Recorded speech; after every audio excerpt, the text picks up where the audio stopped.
Sandy? Welcome to Chapter and Verse, and welcome to a brand new month, June. Let's see what God has in store for you this brand new month. And we welcome Ray Dempsey's guest, Professor J. Stanley Clemens, a retired Professor Emeritus. Ray's alma mater, Rhode Island College. And he's also the historian for the First Baptist Church of America, which is located right here in Providence. Right, Ray? Yes. Oh, yes. As we usually do, we'll look at the morning mail first. In the morning mail came two books. Does the birth control pill cause abortions? This is by, both books are by Randy Alcorn, who's the founder of Eternal Perspective Ministries. He's the author of more than 40 books, and he's very widely known in evangelical circles. This is a new book, and of course, there are some birth control pills which are abortifacient, which cause abortions. But what Randy Alcorn is doing in this book is trying to determine if there's an abortifacient aspect to what is known as, what is thought of as the most widely accepted brands of the pill, which is not generally thought of as abortifacient. But this book opens up a new discussion. Also, another book, of over 750,000 of these books are in print. It's a book called Heaven, and it's a survey of what the Bible has to say about heaven. Pretty widely accepted. Some people think it's the finest book ever written about heaven. I love reading books on heaven. Now that concentrates on the kingdom of God? It does. It does. It concentrates on heaven. Can you tell us a little bit about yourself, your background? Well, I am the son of a Baptist minister. I've been a member of the First Baptist Church in America since 1967, so I'm getting to be one of the oldest members of that church now. I'm a professional historian. I've written a number of books dealing with Rhode Island history, women's history, black history, popular culture. I've been dealing in Baptist history pretty much since I've retired. I, in fact, have a book contract with Mercer University Press to publish the early records of the First Baptist Church. It should be out next spring in time for the 375th anniversary of the First Baptist Church in America. That is nice. Very nice. And you also hold a position within the Baptist community. Well, yeah, I have, at my church, I just finished a term as the clerk. I am the church historian, have been that for a whole bunch of years, and have written 2 versions of the church history over time. And in all my years there, I've had nearly every position that one can have except, I guess, chair of the Christian Education Committee. I've been moderator, chair of the Board of Deacons 3 times, moderator twice, and so on and so on and so on. And so I've been around there a long time. And putting together your research for the church history, what amount of time was in between the 2 different versions? Oh, the first one I wrote for the 350th anniversary, and the second one, which is 1988, the second one came out in 2001. Mm-hmm. Enough had happened between there, and I'd also had found all kinds of new material that I had not had my hands on, and also just simply learned a whole lot more about Rhode Island history, which I could then integrate into that. So I always put the Baptist Church in the context of the history of Providence, the history of Rhode Island, the history of Baptists nationwide, and national history. So the thing got fatter as I went along. I could write another version now, given what I've learned since in 2001, but it's prohibitively expensive. You worked on another version, did you say? I could, but it's prohibitively... It's that much data, yeah. Yeah, oh yeah. Wow. I've created a database for the membership of that church from Roger Williams to the most recent member. And it's got 6,000 or 7,000 names in it. when they entered, when they left, what they did, who they were, et cetera, et cetera, et cetera, et cetera. And so I know pretty much all the names of all the people who have ever been a member of that church. So somebody mentions a name to me, I say, yeah, I know that person, or I know about them. Oh, gosh. So I could write a history using even that material. I mean, I thought about writing a chapter I might call Onward Christian Soldiers, dealing with all the men in the church who had served in the military, from Cromwell's army to Brian Roth, who was in the Gulf War. Wow. In the Gulf War. So, with all those in between, Revolutionary War, Civil War, the Indian Wars, World War I, World War II, Korean War, and so forth. But that's just one example of what you find in the process of doing this entire analysis of all these people. How old is the First Baptist Church in America? It will celebrate its 375th anniversary next year. Was Roger Williams a pastor there? Yes, he's the first one. He's the one who gathered the church. As you know, he's the founder of Rhode Island, and Rhode Island celebrated its 375th anniversary last year.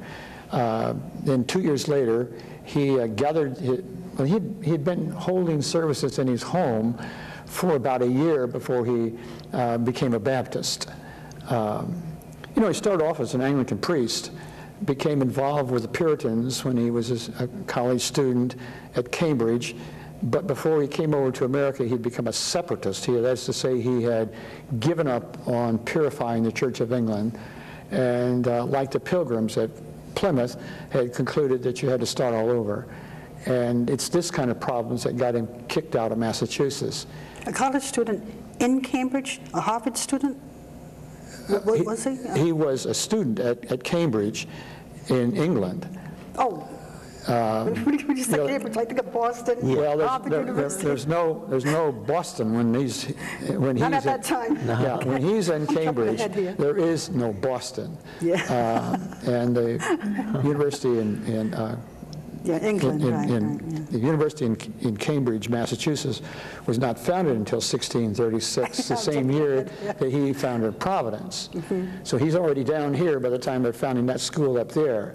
But he went through this series of changes, and he didn't remain a Baptist too long. He concluded eventually that there was no valid church left. And he concluded this because he believed that the church had gotten swallowed up by the empire. As he said, the church went to sleep in the tents of the Antichrist when the Roman Empire made Christianity the official religion of the empire. And he said the church died, and that all of its institutions and practices were man-made. And so he resigned as pastor and never again was a member of a church, though he remained a He was so courageous. He followed his beliefs. No? He did indeed, and he suffered for it. He saw himself as a witness to Christianity. Now, the word witness is simply, the word martyr, for example, means witness. It's just a Greek word for witness. And he saw himself as a martyr in the sense that he had suffered several times.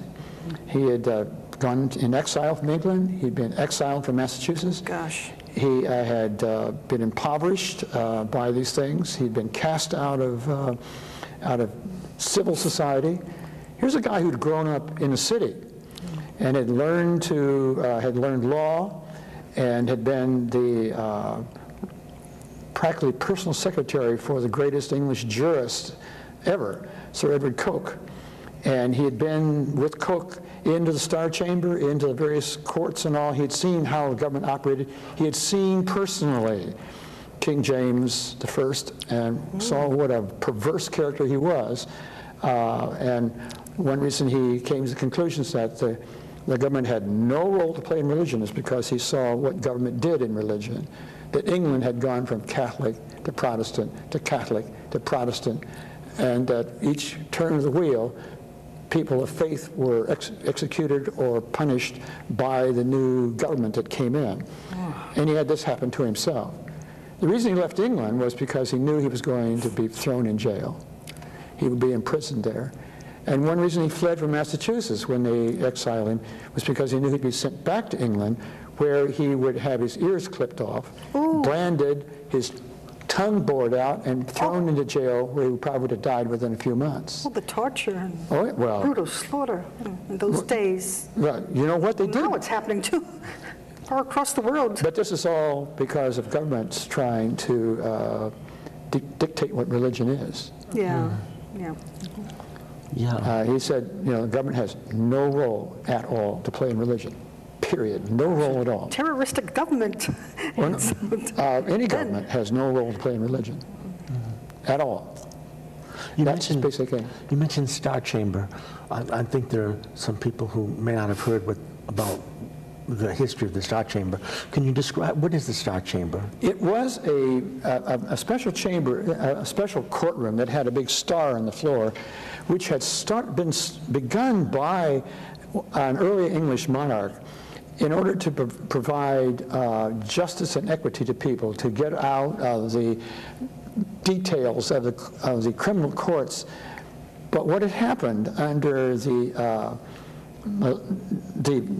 Tudor monarchs of the 16th century and by James in the 17th century was they turned that Star Chamber into a personal prosecutorial place for the king to mete out his justice. It started off as a kind of a good place where you could get around some of the details of the law and actually bring some justice to people who otherwise were being denied it by a variety of ways. But these kings, because the Star Chamber did not operate under the common law practices, did not require juries. It was a non-jury situation. You simply went in there and they presented a case to the king, and he decided it. Well, they used it as a way to punish people, and particularly these what are called these Star Chamber proceedings, where you were just railroaded through and off to the chopping block or whatever else they did to them. Quite literally. Well, the Star Chamber, when you mention that, what came to my mind was Salem, Massachusetts. The giant star and the witches get into the witchcraft. But this started out as something good. It started off as a way of probably trying to bring better justice to people, but it was, because it was in fact a royal kind of thing, it was perverted into a kind of court where the king did whatever he wanted without any check upon him. Now, William saw this thing in operation. He was in there with Cook and others. He saw how these proceedings were, and he had an idea of what corruption power brought to him, and particularly when it was applied in religious terms. I think people have to understand that what Williams was his entire life, a sincere, dedicated Christian who loved God more than he loved life. And he could see what happens when government gets involved. Our country, for example, we have had discrimination against people of faith by other people of faith through our entire history.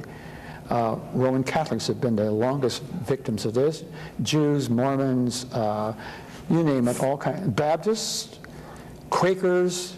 Massachusetts outlawed the Baptists, and they hanged the Quakers.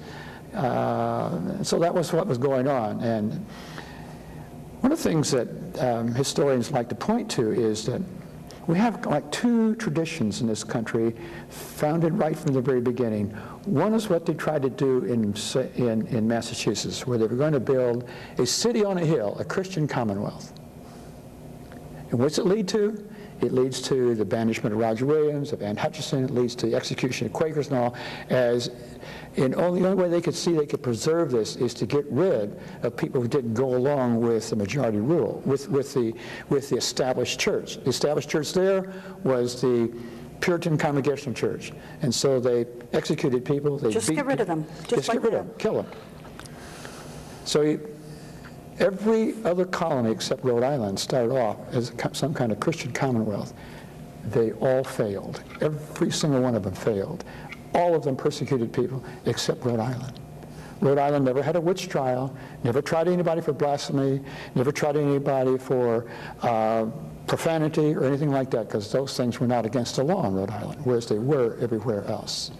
And so God's providence was surely present here in the Ocean State. Yes. I find it a little bit ironical that we have an open Bible and flags here, Williams would probably be most distressed. In fact, I probably think that's probably a King James Bible. Is it? My favorite version, King James. Why? Because the Puritans and Roger Williams regarded that as an unacceptable Bible. It was this is a version of the Bible that was written to supplant the Bible that the Puritans were using, the Geneva Bible, because the Geneva Bible did not give enough support for monarchs. It frequently translated the word for king, or the word from Hebrew, into tyrant, whereas in this Bible it's translated as kings. And it emphasizes the requirement of people to obey the king. Now, of course, King James believed that his rule came from God, and he was God's vicegerent here, and you should obey him. The Puritans thought otherwise, and eventually James will die, but they'll cut the head off of his son who believed the same thing. Our forebears, the Baptists and the people who started the Congregationalists and the Presbyterians, regarded that as an unacceptable Bible.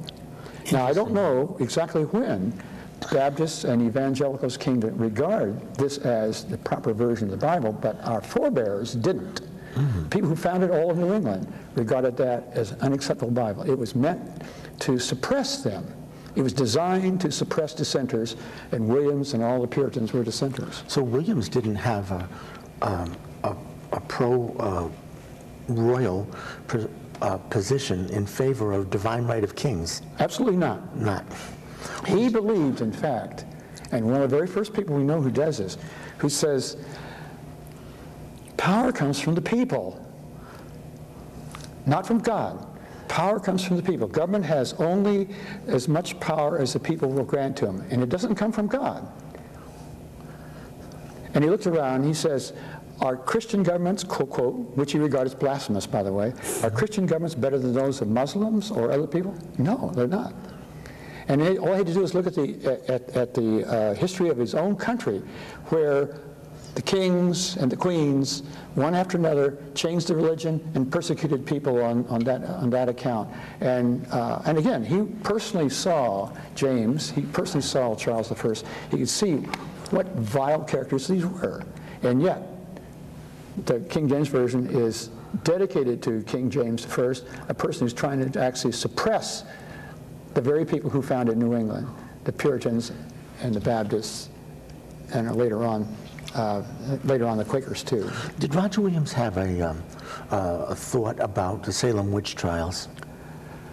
No, he was dead by then. He was dead. Yeah, he died in 1683, and the Salem witch trials not until the 1690s. Oh, I see. Yeah. Again, witchcraft is against the law to practice witchcraft in Rhode Island in the 17th century, but nobody is ever prosecuted, whereas witches were burned in every other colony there were.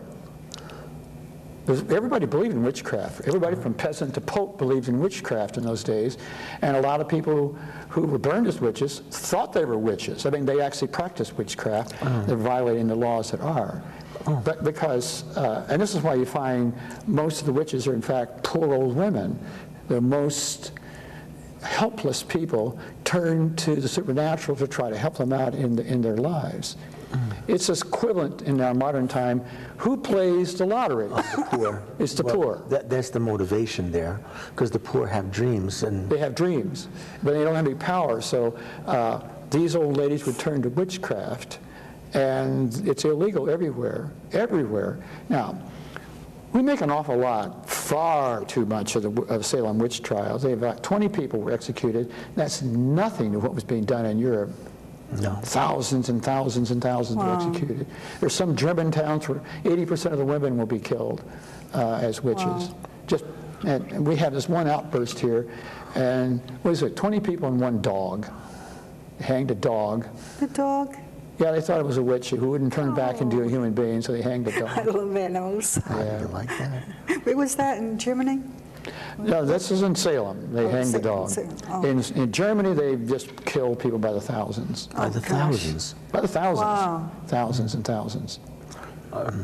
So there was a lot of religious, Christian religious strife that took place in Europe.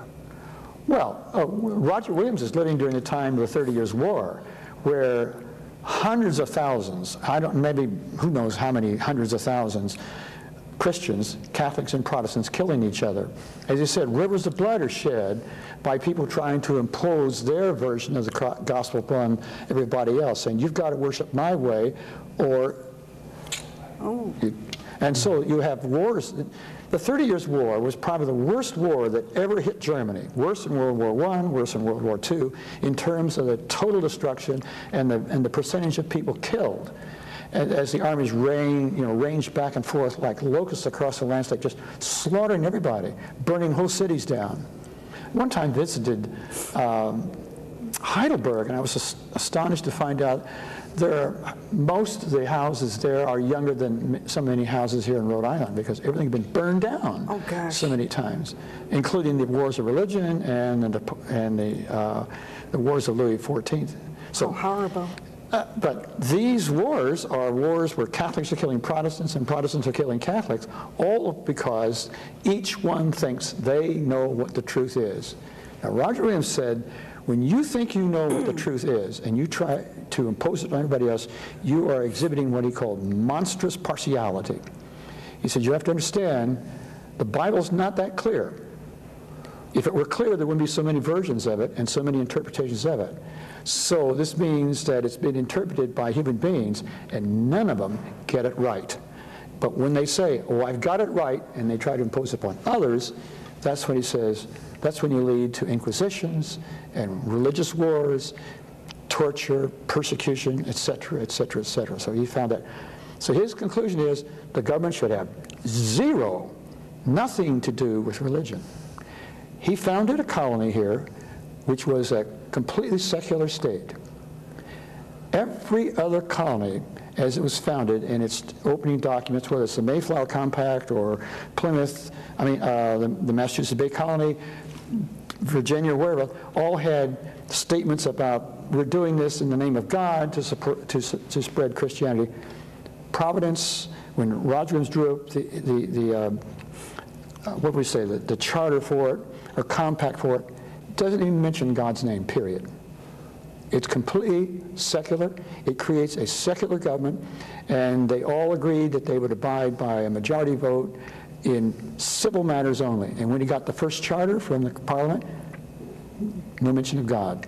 He creates a secular state here because, in his view, government has no role to play in religion whatsoever. And by that he means it's not supposed to hold up any religion, support any religion, or basically recognize anyone. Because if you recognize, say, Christianity, you're basically discriminating against everybody else. And he believed the government had no role to play in any of this. So Rhode Island was this one place. Now, all the neighboring colonies thought it was horrible. They looked upon Rhode Island as the hive of heretics. There was a Dutch Reformed pastor down in New Amsterdam when the Dutch had it, who said, all the riffraff of New England go to Rhode Island, which is the sewer of New England. And they all tried. All of our neighboring colonies tried for 100 years to stamp out Rhode Island.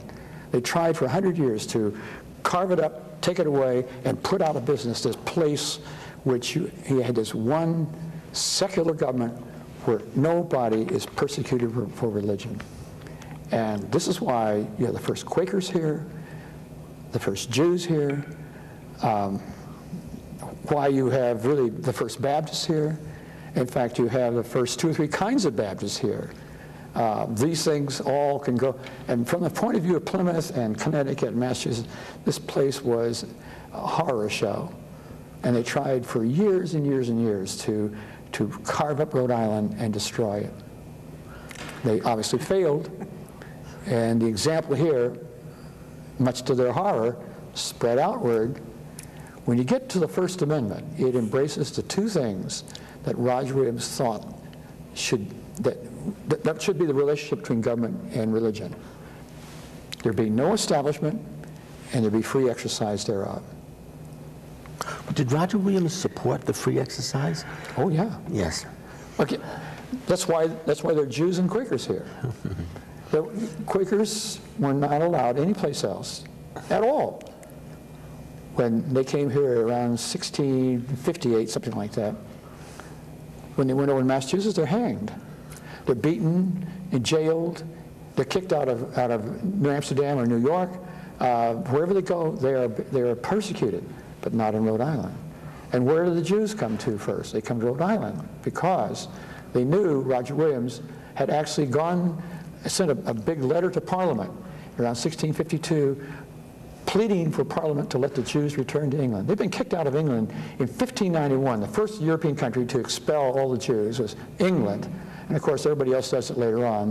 It was 1391, excuse me, 1391, in the 14th century, 100 years practically before Spain kicked all the Jews out, before Portugal did, and so on and so on. England was the first one. And Williams, in fact, in one of his writings, lists all the kings who had in effect, sinned against the Jews because they kicked them out and left them out. And he pleaded with the parliamentary government to allow them to return. That word got to New Amsterdam, where there were a lot of Jews, and the news got clear down to Curacao and Suriname, and those people came up and settled in Rhode Island. That's why we have Truro Synagogue here, the first synagogue in America. It's Roger Williams' doing of it. And he thought the Quakers were heretics. But what does he do? He goes to debate them. He doesn't raise the arm of the state against them. Nobody is going to be persecuted for religion in Rhode Island, even though they're persecuted for religious reasons everywhere else. Was that his idea, a free state? Or did he come up with... Free religion and a free state is sort of the Baptist idea about things, and this is...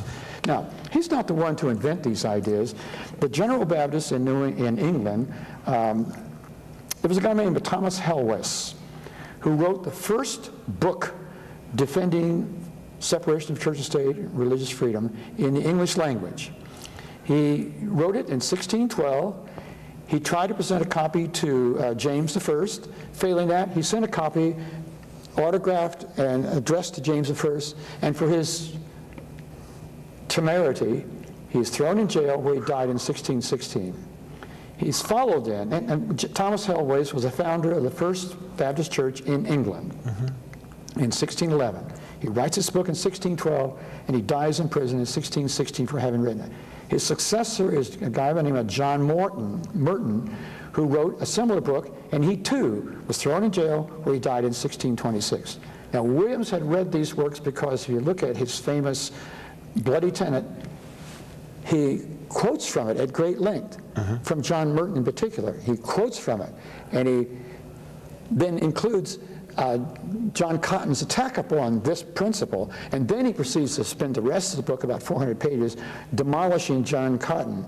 Now see, John Cotton's view was the state must be the nurturing father of the church. It's got to protect the church against wicked people and evil people.